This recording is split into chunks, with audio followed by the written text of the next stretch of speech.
자, 그 다음에 이제 넘어가서 6페이지 보시면 우리가 출제위원의 마인드를 알 수 있는 부분들이 몇 개 있어요. 그래서 예전에 한 2019년도죠. 2019년도까지는 어떤 것들이 있었냐면 그 출제하고 채점하잖아요. 그러면은 그 출제하고 채점한 거에 대해서 그 채점하신 분들이 그 해의 소감을 이렇게 이야기해 놨었어요. 그래서 내가 채점을 해보니까 너희들이 뭐가 문제야, 뭐가 이상해 라는 것들이 있거든요. 근데 잘 생각해 보시면 제가 누누이 말씀드리지만 관세평가 같은 경우는 출제위원과 채점위원의 풀이 크지 않죠. 많지 않잖아요. 그래서 지금은 근데 공개가 안 됩니다. 이게 지금 채점평이 공개가 안 돼요. 2019년까지는 공개가 됐어요. 근데 이 당시 2019년까지 이렇게 채점평을 남기셨던 분들이 아직까지도 굉장히 유효한 생각을 갖고 있을 확률이 대단히 높죠. 그러니까 이분들의 마인드를 좀 잘 보자는 거예요. 그래서 이 중에 원래 되게 긴데 제가 여러분들이 볼만한 내용들만 좀 발췌를 제가 해왔어요. 일부만. 그래서 이것들 한번 살펴보면은 2019년도 거 한번 보시죠. 첫 번째 줄 보면 수험생들이 작성한 답안을 보니까 대부분의 수험생들이 설문의 핵심을 정확하게 이해하지 못하는 듯 했대요. 굉장히 뼈 때리죠. 그리고 그 이유가 뭐 포토마스크나 아식 같은 생소한 기술 용어의 제시로 인해 그럴 수 있다는 생각도 들지만 실제로는 그 기술 용어를 몰라도 지문을 잘 읽어보면 어려운 문제가 아님에도 요구하는 답을 명확하게 산출하여 작성하는 경우가 많지 않았다. 그래서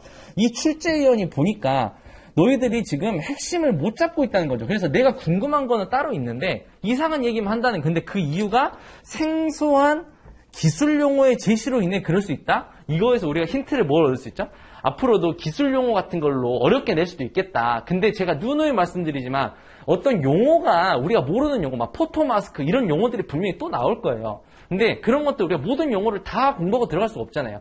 그런 용어들이 나왔을 때 주눅 들지 말라요. 그런 것들은 그냥 명사예요. 그냥 명사. 그래서 우리한테 결국 궁금한 거는 잘 생각해보면 쟁점 비용이 뭐고 그 쟁점 비용이 과세가 되냐 안 되냐만 판단하면 되지 포토마스크라는 용어가 중요한 게 아니라는 거죠. 그래서 그런 용어들이 나왔을 때 너무 당황하실 필요가 없다. 분명히 이 사람들은 이제 알아요. 아, 이런 용어를 섞어서 내면 너희들이 당황해서 답을 못 쓰는구나를 알아요 지금. 그러니까 그런 것들에 우리가 현혹되지 말자. 그래서 문제의 핵심만 과세냐 아니냐 요것만 잘 보시면 된다. 그 다음에 두 번째 문단도 보시면 관세법 33조 이게 사방법이죠. 사방법 문제의 경우에 역산 가격에 대한 이해 정도를 확인하기 위한 문항으로 업무상 필히 숙지해야 될 평가 방법이기 때문에 수험생들은 꼭 숙지를 해야 된다. 우리 예전에 사방법 볼 때 제가 이게 사방법에 쩌리 짱 정도는 됐다 했죠. 그래서 사방법은 이렇게 출제위원들도 중요하다 생각하고 있어요. 그래서 언제든지 사방법은 등장할 수 있다. 이런 것들 좀 힌트 얻어 가시고요. 그 다음에 세 번째 문단도 보시면 산업 자동화 설비 문제는 제시된 거래 상황에 대해서 수출 판매에 해당하는지 및 그 거래에 포함된 일괄 거래 품목과 수입자에게 특별 할인 조건에 5% 적용에 대한 적정성 등 제가 밑줄 그는 거 있죠? 거래를 둘러싸고 지급된 가격 또는 지급해야 할 실제 지급 가격 요소별 가산 여부와 거래 상황에 따른 과세가격 결정 방법에 대한 수험생들의 판단 능력을 확인하고 싶대요. 그래서 여기서 확인하고 싶은 게 뭐였다?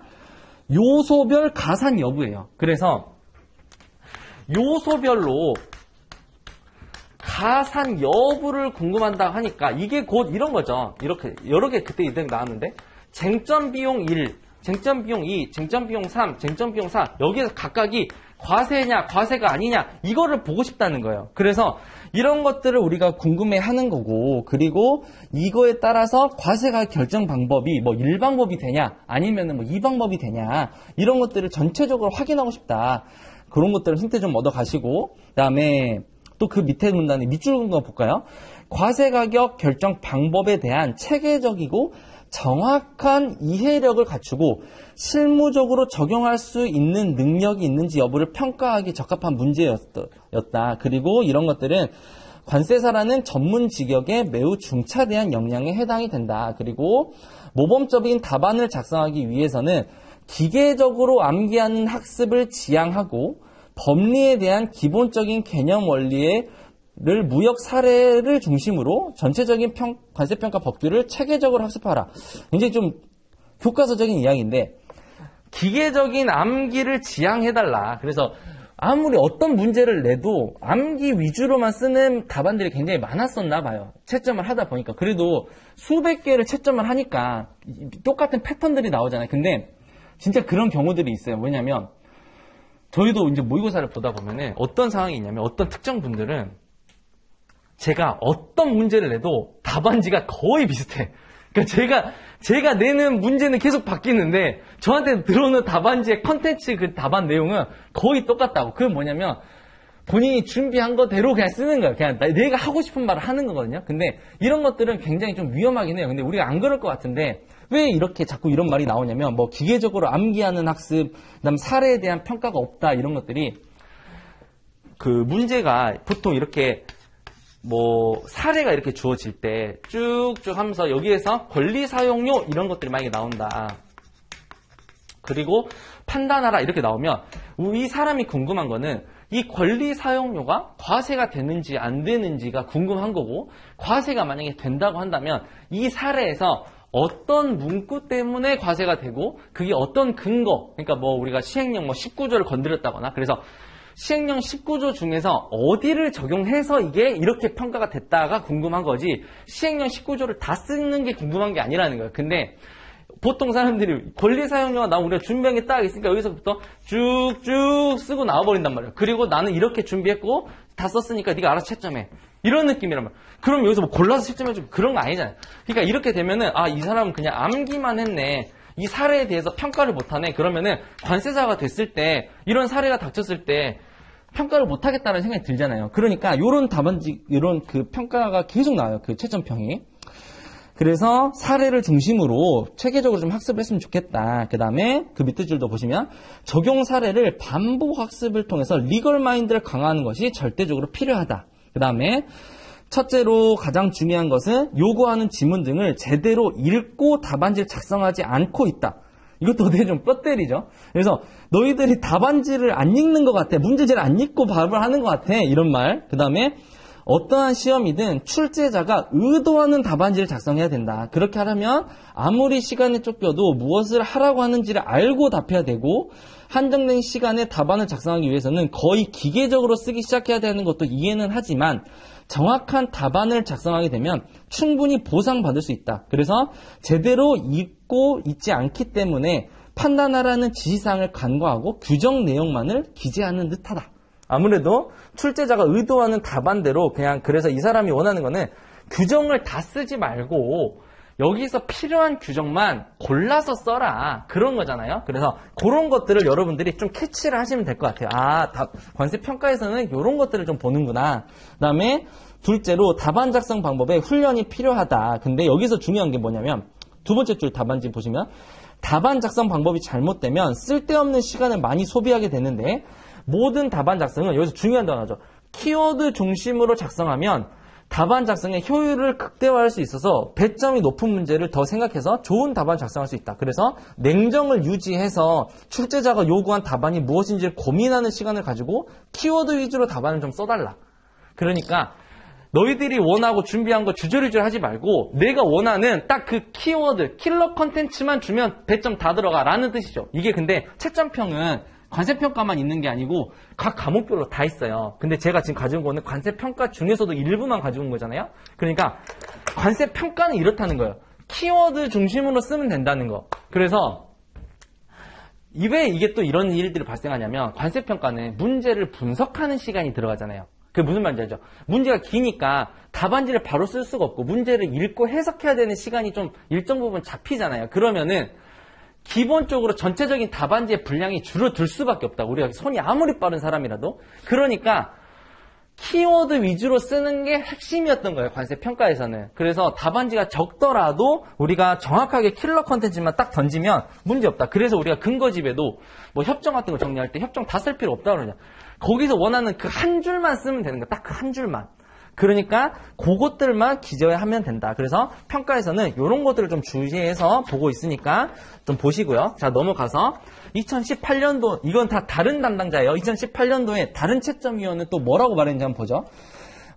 두 번째 줄 보시면 무역통계상 95%가 넘는 무역량이 동평가 방법을 사용하고 신고될 때 당연하다. 그래서 뭐냐면 1평가 방법에 대해서 물었는데 요거는 95%가 넘기 때문에 당연하다. 그러니까 1방법이 매우 중요하고 1방법이 실무에서도 많이 쓰이니까 시험에서도 계속 나올 거다는 거죠. 그런 것들. 그 다음에 두 번째도 또 뼈 때리는 게 또 나와요. 관세평가상 쟁점 및 그에 대한 검토 의견을 기재하라고 문제를 냈더니 뭐라고 표현하냐면 제시한 거래 상황에 대해서 수험생이 판단한 검토 의견을 달라고 하는 건데 검토해 보아야 한다. 검토할 필요가 있다 등과 같은 답안지는 이거 왜 냈냐는 거예요. 내가 너한테 검토하라고 냈더니 오히려 나한테 질문을 한다? 검토를 해봐야 한다? 이런 식으로 말할 필요가 없다. 그래서 이런 문제는 어떻게 하냐면 만약에 우리한테 검토하라고 나오잖아요. 그러면 평가에서는 검토하라는 게 딱 결론이 이거잖아요. 과세냐? 아니냐잖아요. 그래서 과세다 아니다 화끈하게 쓰라는 거예요. 그냥. 그래서 그 화끈하게 쓰고 거기에 대한 근거를 정확하게 쓰면 되는 거예요. 그래서 여러분들이 답안지를 쓰실 때 애매하게 쓰시면 안 돼요. 뭐 이건 예를 들어 우리 수출 판매 문제가 나왔어요. 보세 구역에서 들어오는 물건에 대해서 수출 판매 여부에 해당하는지 판단하라고 했어요. 그러면은 수출 판매다 아니다를 확실하게 쓰고 근거를 딱 써야지. 이럴 때는 수출 판매, 저럴 때는 수출 판매 아닐 수도 있고 검토해봐야 되고 이런 거 하지 말라는 거. 이런 거 하지 말고 그냥 화끈하게 딱 써라. 그냥 골라라. 근데 우리가 기출문제를 풀다 보면은 이거는 지금 2018년이니까 꽤 최근이잖아요. 근데 아주 예전, 2010년도 오늘 풀어볼 문제들 같은 경우, 그런 것들은 또 이 평가랑은 좀 다른 게, 가정을 안 주는 경우들이 있어요. 그러니까 문제 상황 자체가 충분한 고뇌가 없이 나온 문제들은 우리한테 너무 많은 혼란을 줄 수 있는 문제들이 실제 기출문제에 있거든요. 그래서 가정을 하지 않으면 풀 수가 없는 것들이 있어요. 근데 그런 것들은 이제 아주 옛날 문제고 잘못된 문제니까 좀 논외로 하더라고. 요즘 같은 경우는 오히려 문제를 뭐 다 읽기도 힘들 정도로 아주 길게 내버리잖아요. 그렇기 때문에 그 안에서 가정이 없을 리가 오히려 적다는 거죠. 그래서 웬만한 가정은 다 있기 때문에 여러분들이 검토를 해봐야 한다라고 표현하기보다는 검토한 결과를 제시해 주는 것이 좋아요. 그게 비록 틀렸더라도 근거를 댈 수 있으면 되니까. 그리고 보시고요. 그 다음에 특히 계산을 하면서 단위의 착오를 이룬 경우, 이거 근데 진짜 많아요. 이거는 여러분들도 실수할 가능성이 굉장히 높은 거. 단위에 대한 착오. 예를 들면 우리가 뭐 관세액을 구하라고 했는데 과세 가격까지만 구한다거나 아니면은 뭐 이런 것도 있죠. 과세 가격을 구하라고 했으면은 과세 가격이라는 게 뭐죠? 과세 가격. 여러분들 과세 가격을 구한다고 하면 결국에는 여기에다가 관세율을 곱하면 최종적으로 관세액이 나오게 하려고 하는 거잖아요. 그렇기 때문에 이 과세 가격은 결국은 만약에 내가 100개를 가지고 왔다, 수량을. 그럼 그 100개까지가 포함된 게 과세 가격이죠. 우리가 한 개 단위당 과세 가격을 구하라고 보통 말을 잘 안 하잖아요. 그래서 과세 가격을 구하라고 하면은 만약에 수입한 수량을 위해서 전제를 줬다. 나 100세트 가져올 거야. 라고 하면은 한 개당 단위당 과세 가격을 만약에 구했으면 거기에다가 100세트를 곱해줘야 되는 거죠. 예를 들면. 그쵸? 그래야 전체 총 과세 가격이 나오잖아요. 그래서 단위 같은 것도 절대로 틀리면 안 돼요. 그 수량에 대해서. 그렇게 또 조심하시고, 그 다음에 통화 단위나 뭐 이런 거, 환율 이런 것들, 그런 것도 좀 조심하시고. 그래서 이런 것들을 좀 조심하라는 의미로 채점위원이 좀 써놓은 것 같고요. 그래서 출제자는 뭐 계약 수량에 따라서 형틀의 비용을 할당하라고 요구했는데 생산 지원 비용을 모두 가산하는 경우도 있었다. 요거 어떤 상황인지 아시겠어요? 우리 생산 지원비 같은 경우 잘 생각해 보면은 이런 적 있었죠. 생산 지원비 같은 게 나오면 어떻게 했어요? 원칙은 뭐예요? 원칙은 각각 들어오는 물품에 대해서 안분해 주는 게 생산 지원비 가산의 원칙이죠. 근데 예외적으로 뭘 할 수 있죠? 최초 선적분에 전액 과세할 수 있었잖아요. 그쵸? 근데 이런 것들을 전액 과세하라고 하지도 않았는데 막 최초 가산분에 전액 과세를 지 마음대로 한다거나 막 이런 것들, 이런 상황들도 좀 문제가 있었다라고 보시면 되고요. 그 다음에 그 밑에도 보시면 또 우리 아까 전에 나왔던 거랑 되게 비슷해요. 출제자가 수험생에게 요구하는 사항이 지문 및 문항에 명백히 제시하고 있는데도 문 제1의 사례를 예로 들어보면 30조 1항의 내용을 요구하고 있어 그 내용만 키워드 중심으로 요약 제시하면 충분히 득점이 가능한데, 근데 가산 요소 6가지를 다 기재하고 공제 요소까지도 기재하느라 두세 페이지를 먹어버리는 경우가 많았다. 여기서 키워드는 내용만 키워드 중심으로 해도 득점이 충분히 가능했다. 내가 점수 주려고 했다는 거죠. 그 다음에 또한 거래가격 배제 요건도 관세법 제30조 3항의 내용에 대해서 기재하도록 요구하고 있어서 관세법 기준으로 기술하면 되는데 시행령까지도 모두 기재하는 경우가 있었다. 그래서 아무리 책에 있는 내용을 그대로 복사해도 여기 부분 배점으로 제시한 8점 이상은 줄 수가 없다. 너무나 당연한 것이지만 수험생들 뭘 해라? 문제를 잘 좀 읽어라. 그래서 그 문제를 보시다 보면은 문제의 표현을 잘 보셔야 되는 게 우리가 뭘 잘 못 보냐면 문제에서 가정하고 있는 거 이런 경우가 되게 많아요. 예를 들면 뭐 가산 요소에 대해서 쓰라고 하면은 관세법에서 규정하는 가산 요소에 대해서 서술하세요. 나오면 어디까지 써야 돼요? 관세법을 쓰라는 거죠. 근데 관세법, 시행령, 시행규칙 이런 식으로 하면서 쓰라고 하면은 뭐까지 써야 돼요? 시행규칙까지 써야 되는 거예요. 근데 우리는 시험장에 들어갈 때까지 연습이 너무 많이 돼 있단 말이에요. 그래서 가산 요소에 대해서 쓰라고 하면은 사실 쓸 말이 너무 많아. 그쵸? 너무 많아. 근데 거기 문제에서는 분명히 시행령까지만 쓰라 했단 말이에요. 그럼 시행규칙을 아무리 정확하게 쓰더라도 배점이 없어. 배점. 그 채점을 할 때 보면은 배점표라는 게 있을 거잖아. 배점표. 그래서 어떤 문구를 쓰면은 뭐 몇 점, 어떤 문구를 쓰면은 몇 점 이런 게 있을 거라는 가정이 생기면 시행규칙은 없단 말이에요. 배점이. 그러니까 이거를 아무리 잘 써도 뭐 어떻게 할 도리가 없는 거예요. 출제위원 잘 썼네 라는 인식만 있지. 그러면 우리는 무슨 손해를 봤냐면 이걸 쓰는 순간 시간을 손해봤다는 거예요. 시간을. 우리가 80분이라는 한정된 시간 안에서 답안지를 써내야 되는데 1분도 허투루 쓰면 안 되잖아요. 펜이 떨어져 있지도 않도록 계속 쓰고 계실 건데 이 규정을 쓰면서 올바른 규정이라 하더라도 배점이 없는 걸 쓰면서 시간을 날려버리면 곧 점수를 읽는 것과 똑같은 거죠. 그게 다른 문제에서 점수를 못 얻고 있잖아요. 그러니까 아무리 욕심이 나더라도 절대 쓰시면 안 된다. 우리가 손해보는 거다 오히려. 근데 이게 이제 제가 항상 말씀드린 것처럼 덜어낼 수 있는 수준이거든요. 이게 지금은 아마 우리가 학습이 많이 안 되어 있다고 하면은 채워가기에 좀 급급할 거예요. 우리가 시험지 16페이지나 되는 그 페이지들의 그 빈칸을 다 채워나가는데 급급할 것 같죠. 근데 여러분들이 이제 6개월간 연습을 하시고 시험장에 막상 들어갈 때쯤 실력이 되잖아요. 그러면은 어떤 거냐면 이제 비워내는 거예요. 권리 사용료 문제가 나오면 지금 몇 페이지나 쓸 수 있을까 생각하면 좀 막막하죠. 많이 못 쓸 것 같죠. 근데 연습을 계속 하다 보면 권리 사용료에서도 내가 선택적으로 한 페이지나 반 페이지나 두 페이지나 쓸 수 있는 실력이 된단 말이에요. 그래서 그걸 이제 나중에 덜어내는 정도의 연습이 되기 시작하잖아요. 그러면 뭐냐면 합격이 거의 다 온 거예요. 그 정도면 이제 거의 합격의 근처에 왔다고 보시면 되거든요. 그래서 아무튼 이런 것들만 좀 조심을 하시고 그래서 문제를 잘 읽어봐라. 그 다음에 그 밑에 2번도 보시면 불필요한 내용의 기재 및 배제 등을 답안 작성 그래서 모든 답안 작성은 키워드 중심으로 작성하면 효율성이 있어서 배점이 높은 문제를 더 생각해서 좋은 답안을 작성할 수 있을 거다. 이런 표현은 똑같은 표현이었죠. 아까랑. 그 다음에 3번도 보면 이런 표현이 좀 있네요. 좀 약간 위험할 수 있는데 사례 문제에 대한 이해도 제고를 위한 노력. 그래서 맨 밑에 줄 보면 제가 밑줄 그은 것만 보세요. 사례에 대한 과세의 판단이 핵심을 이루고 있고 이러한 경향은 갈수록 더 심해질 거다. 그래서 수험생들께서는 관세평가는 사례 위주로 공부하는 습관을 지속적으로 견지해야 된다. 근데 요거는 좀 이 당시 2018년도에 이렇게 말하는 거는 좀 위험했어요. 이 자기의 생각이잖아요. 채점하신 분 생각이잖아요. 이거. 근데 또 어떤 논의가 있었냐면 예전에 관세평가가 항상 이렇게 흐름을 좀 탔거든요. 흐름을. 어떤 흐름이냐. 첫 번째는 규정을 쓰는 흐름. 이렇게. 규정만 막 쓰라고 했단 말이에요. 규정만. 그러다가 어느 순간부터는 야 이거는 규정만 이렇게 쓰면은 변별력이 없잖아. 그래가지고 뭐가 나왔냐면 사례를 막 엄청 어렵게 내기 시작했어요. 그러니까 난이도가 막 급격히 올라가는 관세평가. 그래서 관세평가 기출문제가 나왔는데 현재 관세사들 사이에서 답이 달라.